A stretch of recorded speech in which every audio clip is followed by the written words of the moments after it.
उस्ताद जी था क्या क्या सम्मान करना है। अच्छा ये कार्टन जो तुहाडा है माशा केड़ी शे दा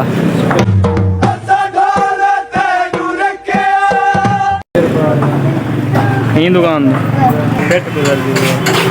अस्सलाम वालेकुम क्या लेते ठीक है तो जैसे कि मैं आता हूँ विरासत के बाद यूट्यूब चैनल आज के ब्लॉग देख नंबर का आज ब्लॉग तक बस ताजिन भाई ने हाल सारे चैनल में सब्सक्राइब करना जल्दी करो सब्सक्राइब भी शुरू करना आज मज़ा वीडियो व्यूअर चेक करो अब ऑटो रिक्शा चेक के थे सामने लसानी होटल दे आ गए तो इतना ना ये रफीक भाई जानो नहीं खड़े रफीक भाई जानो नहीं खड़े तो इतो आए इन्हें फोन किए भाई सामान वगैरह चावने थे उन्होंने सामान वगैरह चावना है खड़े ये सामने दुकान है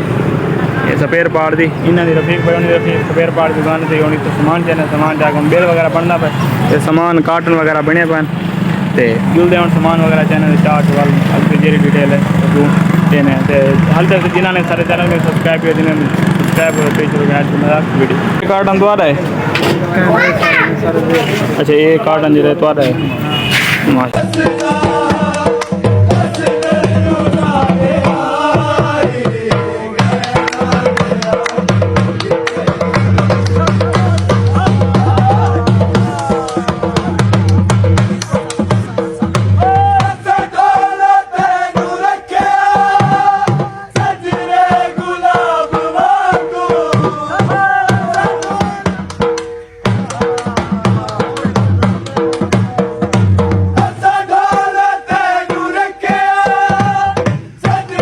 वेलकम बैक व्यूअर्स असां सामान वगैरह लोड करके महमूद कोट रवाना थी होना था अपने इलाके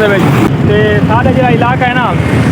उनके इतना नेट स्पीड करने वाला अस वीडियो अगर अपलोड नहीं करनी थी करने वाली थी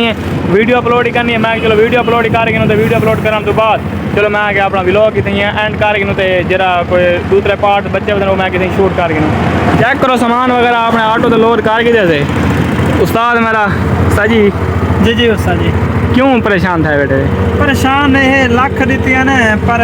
गट्टू एक बरे तो या तो टायर मैं बाकी तो कशा कहने लाख दे उस्ताद जी वाले सीधा लाते उस्ताद मेरा कमजोर थे उस्ताद जी बिल कितना बना पे बिल सर बना पे 90,000 रुपए का बिल लिखा है बिल दे किनू चेक करो व्यवहार बिल बना पाए तो बिल को देख के उस्ताद मेरा दिमाग बड़ी तरीके से आओ उस्ताद जी किए उस्ताद जी सबर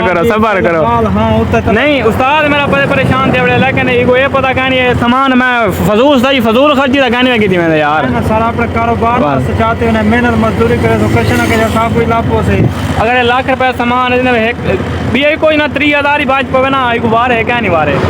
तो आज का व्लॉग मैं तो इतना ही करा पे एंड इंशाल्लाह मिलूँ नेक्स्ट व्लॉग तब तक अल्लाह हाफिज़ बाय।